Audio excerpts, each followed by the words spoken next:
अस्सलाम वालेकुम जी। कैसे हैं आप सब? उम्मीद करती हूँ सब ठीक होंगे, खैरियत के साथ होंगे इंशाल्लाह ताला।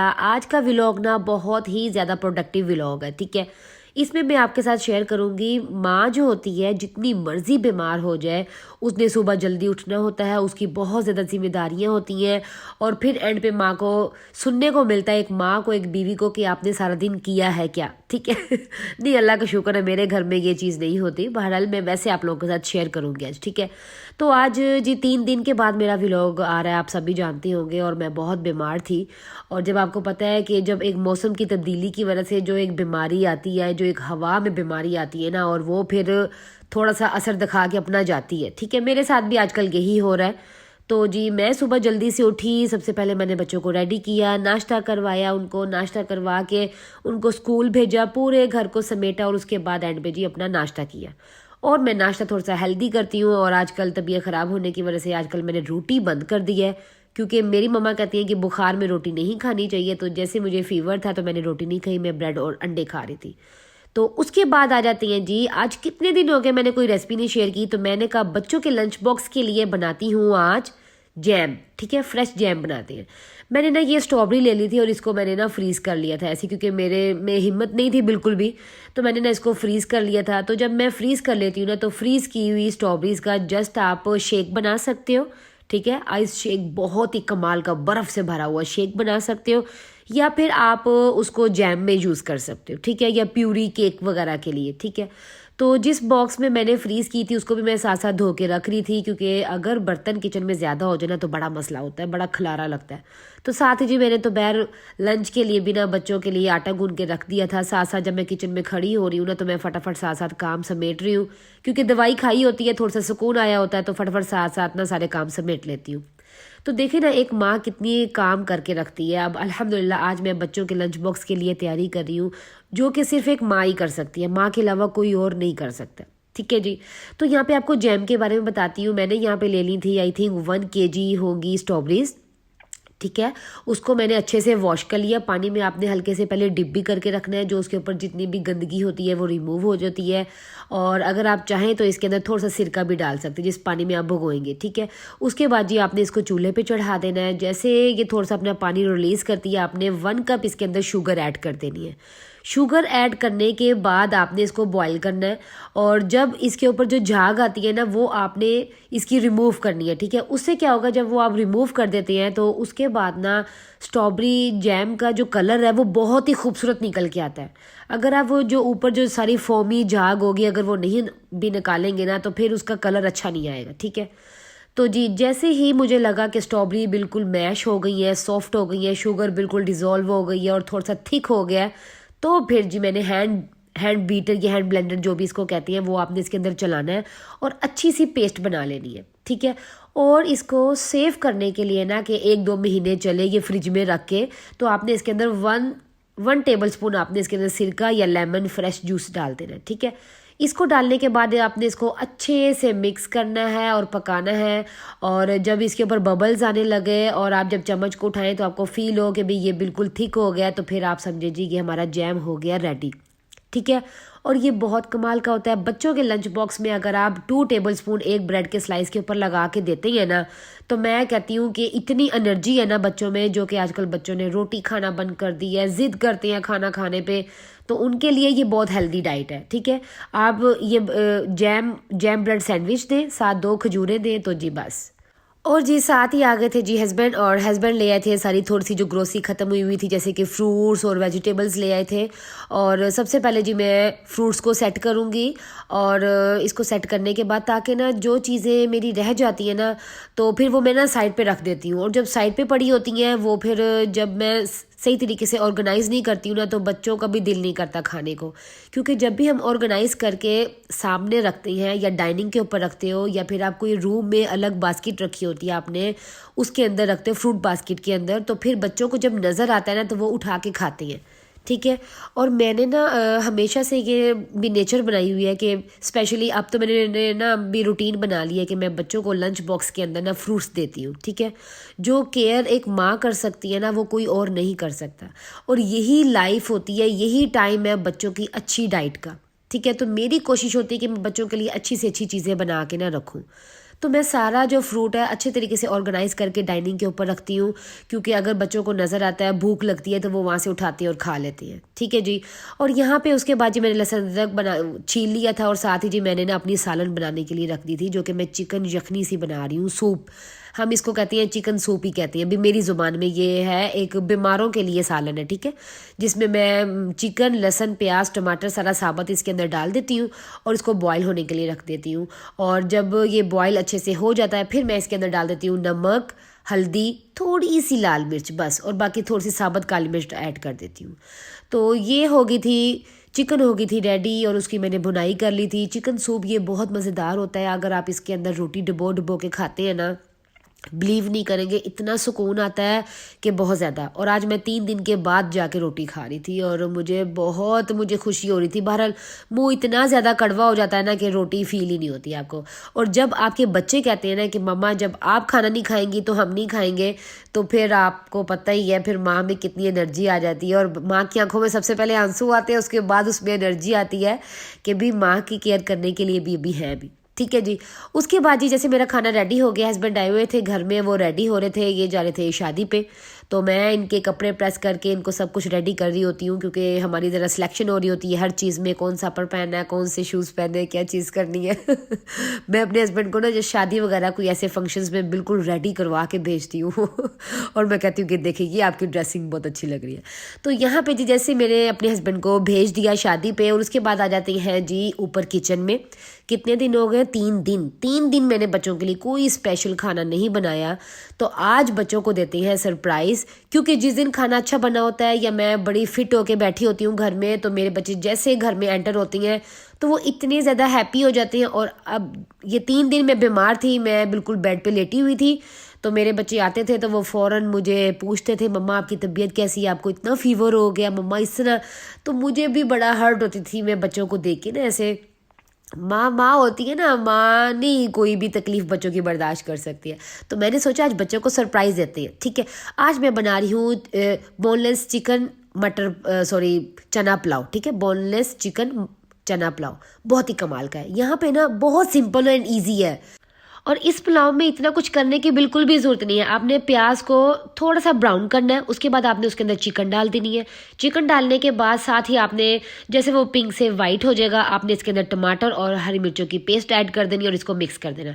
मैंने इसके अंदर जिंजर गार्लिक का पेस्ट ऐड नहीं किया। ठीक है, और जैसे वो भुन जाएंगे टमाटर वगैरह, तो मैंने इसके अंदर थोड़ी सी मोटी कुटी हुई लाल मिर्चें, नमक, थोड़ा चिकन पाउडर और चिकन क्यूब, बस।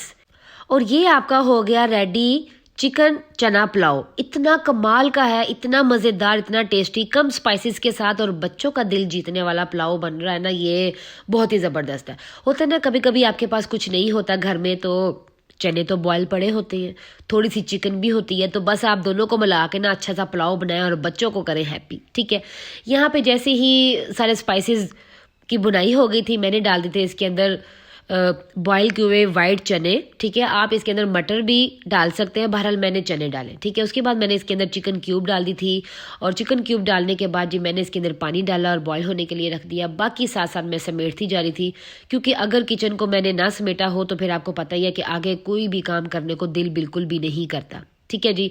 और साथ जब मैंने फ्रिज में देखा तो यहाँ पे फ़िश भी थी, और मैंने कहा चले भी जब पुलाव बन रहा है तो साथ में फ़िश भी बना लेती हूँ, तो आज बच्चे और भी ज़्यादा हैप्पी हो जाएंगे। ठीक है जी। साथ ही जी मैं वहाँ पे ऑयल मैंने गरम करने के लिए रख दिया था, और यहाँ पे जी मैं चावल भी मैंने डाल दिए थे। और अल्लाह का शुक्र है कि जब आप बीमार भी होते हैं ना, और फिर भी मैं अल्हम्दुलिल्लाह करती हूँ। ठीक है, जब भी आप बीमार हो फिर भी अल्लाह का शुक्र करें कि इसमें भी कोई बेहतरी होती है इंसान के लिए। ठीक है, तो फिर भी अल्हम्दुलिल्लाह जब भी आप कोई खाना बनाते हो ना, तो इतना टेस्टी बनता है ना कि लाजवाब बनता है, बेशक आप उसका टेस्ट करो कि ना करो। ठीक है, आपकी नीयत बहुत अच्छी होती है ना, आप अपने बच्चों के लिए, आप अपने हस्बैंड के लिए तैयार कर रहे होते हो। ठीक है, तो यहाँ पे जी जैम भी बिल्कुल ठंडा हो चुका था। बिल्कुल ठंडा करने के बाद आपने इसको फिल करना है, किसी भी बॉटल में आप इसको फिल कर सकते हैं। ठीक है, यहाँ पे जी हमारी फ़िश भी हो गई थी फ्राई बिल्कुल, और जैम भी हमारा ठंडा हो चुका था। राइस भी अल्हम्दुलिल्लाह हमारे हो गए थे डन। और यहाँ पे आपको एक बात बताती हूँ कि बहुत सारी माएँ जो होती हैं वो बच्चों से जब नाराज़ होती हैं, तो आप लोगों ने मुझे बताना है, सबसे पहले तो मैं आपसे पूछती हूँ कि आप लोगों ने मुझे बताना है कि आप क्या करते हैं। ठीक है। अच्छा, मैं अगर अपनी बात शेयर करूँ ना, जब मैं बच्चों से नाराज़ होती हूँ ना, तो मैं बच्चों को इतनी दुआएं देती हूँ ना, कि जैसे भी मैं नाराज़ का मतलब कि जैसे मैं बच्चों को कोई चीज़ से मना कर रही हूँ, बच्चे तो बच्चे होते हैं, थोड़ी सी जिद करते हैं, तो वो अगर मना ना हो रहे हो ना, तो मैं जब उनको कोई दुआ देती हूँ तो बच्चे हैप्पी भी हो जाते हैं और उस काम से बाज आ जाते हैं और माँ बाप को आके इतना प्यारा सा हक करते हैं। तो इससे क्या होता है कि वो बच्चे बहुत जल्दी अपना काम छोड़ देते हैं, जो गलत काम कोई कर रहे होते हैं या कोई छेड़ रहे होते हैं, बच्चे आपस में कोई बहस कर रहे होते हैं ना, तो बच्चे बड़े मोटिवेट होते हैं। अगर आप बच्चों को कहते हो कि दफ़ा हो जाओ, या कुछ भी माएँ कहती हैं अभी इस तरह कर लो, ये कर लो, वो कर लो, तो बच्चे डिसार्ड हो जाते हैं, गुस्से में और ज़्यादा आ जाते हैं और वो काम करके ही हटते हैं। ठीक है, थोड़े से ना अपने ज़रा स्टाइल अपना चेंज करें। ठीक है, यहाँ पे जी आगे थे बच्चे, और सबसे पहले जी मैंने इनको राइस खिलाए। राइस खिलाने के बाद फ़िश मैंने साफ़ की कांटों से। बच्चों को मैंने खिला के, क्योंकि मेरी कोशिश होती है कि जब बच्चे फ़िश खाएं ना, उसके बाद पानी ना पिए। बस मेरी अपनी ये कोशिश होती है कि थोड़ी देर बाद पानी पिए। तो मैंने बच्चों को फ़िश खिलाने के बाद थोड़ा सा बच्चों ने खेला, इंजॉय किया, थोड़ा सा अपने माइंड को रिलैक्स किया। रिलैक्स करने के बाद जी मैं बच्चों को 4 बजे स्टडी के लिए ना लेकर बैठ जाती हूँ।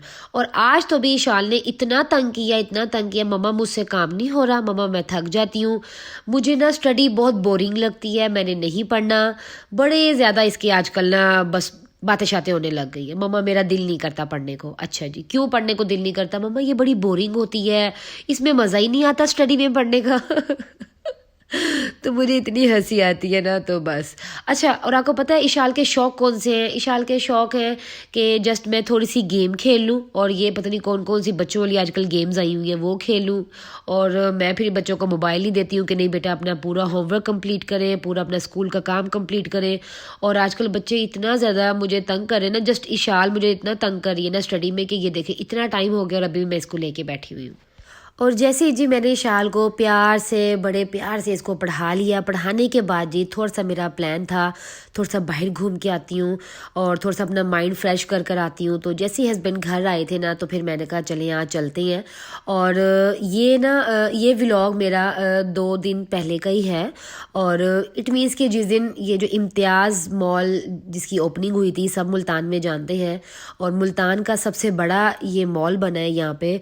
बहरहाल बहुत बड़ा तो बना है, बहरहाल ना ये बहुत ज़्यादा दूर है, मैं कहती हूँ मुल्तान के एंड पे है। और मैं कह रही थी कि यहाँ पे कौन आएगा, कोई भी नहीं जाएगा इम्तियाज़ मॉल में ना, क्योंकि मुल्तान से काफ़ी दूर है। बहरहाल इसके ऐड इतने ज़्यादा चल रहे थे, हर जैसे भी प्लेटफॉर्म में ना इसके एड्स चल रहे थे कि बहुत बड़ा है और ऑफ भी है इसके ऊपर, ये है वो इस तरह। तो जब मैं जा रही थी ना, मैंने कहा यहाँ पे तो कोई भी नहीं आएगा, क्योंकि इतनी दूर बनाया है ना इन्होंने, कोई भी यहाँ पे नहीं आ सकता। और ये मेट्रो है, मेट्रो का भी अब आप रश देख लें, बस जो यहाँ पे जो करीब करीब रहते होंगे वही लोग यहाँ पे ज़्यादा आते होंगे। तो बहरहाल जी जब मैं यहाँ पे पहुँची, क्योंकि यहाँ पे मुल्तान में ये है बुच विलास में, और ये मुल्तान से बहुत भी है, तो मुल्तान के अंदर ही, मगर ये बहुत दूर है। इट मीन्स कि मुल्तान के बिल्कुल एंड पे है। तो आप बिलीव नहीं करेंगे, जब मैं यहाँ पहुँची, यहाँ पे इतनी ज़्यादा लाइटिंग थी, इतना मज़ा आ रहा था, इतना एंजॉय कर रहे थे, और बहुत अच्छा लग रहा था कि यहाँ पे भी मुल्तान में भी एक इम्तियाज़ मॉल ओपन हुआ है, और चले भी इंजॉय करने के लिए, कुछ शॉपिंग करने के लिए यहाँ पे हम जा सकते हैं। और जब मैं यहाँ पे पहुँची, आप यकीन नहीं करेंगे, मैं कह रही थी आधे से ज़्यादा मुल्तान यहीं पर ही है। और इतना ज़्यादा रश था कि मेरी फ्रेंड्स कह रही थी ना तुम आई नहीं। वो अंदर थी और मैं बाहर थी। मैंने कहा नहीं, मैं अंदर बिल्कुल भी नहीं आऊँगी, इतना ज़्यादा रश होता है ना जहाँ पे, वहाँ पे मैं बिल्कुल भी नहीं जाती उन मॉल्स में। ना मेरे हस्बैंड जाते हैं ना मैं। मेरे हस्बैंड को ये मसला है कि वो बिलिंग नहीं करवा सकते, वो कहते हैं अभी मैं बिल की लाइन में नहीं खड़ा हो सकता। बस उनको बस लाइन पे खड़े होने से बहुत ज़्यादा मसला होता है, इसी वजह से मैं चेज़अप में नहीं जाती हूँ, क्योंकि वहाँ पे भी काफ़ी ज़्यादा अपनी ट्रॉलीज ले के बस एक लाइन पे लगना होता है, और रिंग के इंसान आगे जाता नहीं। और अब आप ये देख रहे हैं कितना रश है, इतना ज़्यादा रश था ना, और इतना म्यूज़िक था यहाँ पे, और बहुत ज़्यादा रश था। और इतने रश में मैं कभी भी नहीं जाती। इवन कि शादियों में भी इतना रश हो ना, तो मैं एक जगह जाके बैठ जाती हूँ, मैं बिल्कुल टुरती फिरती नहीं हूँ। मुझे बहुत मसला होता है, मुझे ज़्यादा रश से बहुत ज़्यादा घबराहट होती है। और मेरे बच्चे भी इसी तरीके के हैं, शायद मेरे साथ रह रहा है कि उन बच्चों की भी नेचर ऐसी ही बन गई है कि वो इतने ज़्यादा रश में जाने से ना उनको पहले ही डर पड़ जाता कि मम्मा हम गुम हो जाएंगे। तो यहाँ पे जी बच्चों ने बड़ा इंजॉय किया। मैंने बस बच्चों को बाहर निकाला ऐसे, और यहाँ पे इन्होंने बस इंजॉय किया, थोड़ा सा ज़रा म्यूज़िक पे थोड़ा सा डांस वगैरह कर लिया ईशान ने और बिया ने। तो बच्चों के छोटे छोटे फ़न होते हैं, और मैं कहती हूँ कि ये लाइफ के छोटे छोटे पार्ट होते हैं, ये इंजॉय करने देने चाहिए बच्चों को। और कोई कुछ भी कहे तो मुझे इन चीज़ों पे फ़र्क नहीं पड़ता, मेरे बच्चे हैं और मैं जानती हूँ कैसे मैंने अपने बच्चों को रखना है। और कोई कभी करे भी तो मैं नहीं करती, क्योंकि मैं कहती हूँ कि माँ से बेहतर और कोई अपनी औलाद को ना जान सकता, ना उनके लिए कोई कुछ कर सकता है, ठीक है। तो ये जी मेरे खूबसूरत प्यारे से स्वीट से बच्चे, अल्लाह ताला सबके बच्चों के नेक नसीब करे इंशाल्लाह ताला। तो चलेंगे इंशाल्लाह ताला, जब इसमें ऑफ भी बेशक ख़त्म हो जाए, आई डोंट केयर, बहरहाल जब रश थोड़ा सा ज़रा कम हो जाएगा तब चलेंगे। और यहाँ पे जी हस्बैंड कह रहे थे कि बहुत देर हो रही है, चले बहुत देर हो रही है, तो बस जी फिर हम फटाफट हुए रेडी और चलने के लिए, ठीक है, चलने के लिए। तो मैंने जल्दी से बच्चों को बैठाया और फटाफट हम गए, क्योंकि काफ़ी रात हो गई थी। और हस्बैंड ने कहा अभी तुम्हारी तबीयत अभी अभी थोड़ी सी ठीक हुई है, क्या कर रही हो? तो आपको पता है ना कि सर्दी में, जैसे आप सर्दी में जाते हो फिर आपको नज़ला ज़ुकाम फिर दोबारा स्टार्ट हो जाता है, फिर तो हल्का हल्का भी फीवर भी स्टार्ट हो जाता है, ठीक है। तो ये था जी मेरा आज का व्लॉग, तो उम्मीद करती हूँ आपको अच्छा लगा होगा। ओके जी, अल्लाह हाफिज़, बाय बाय।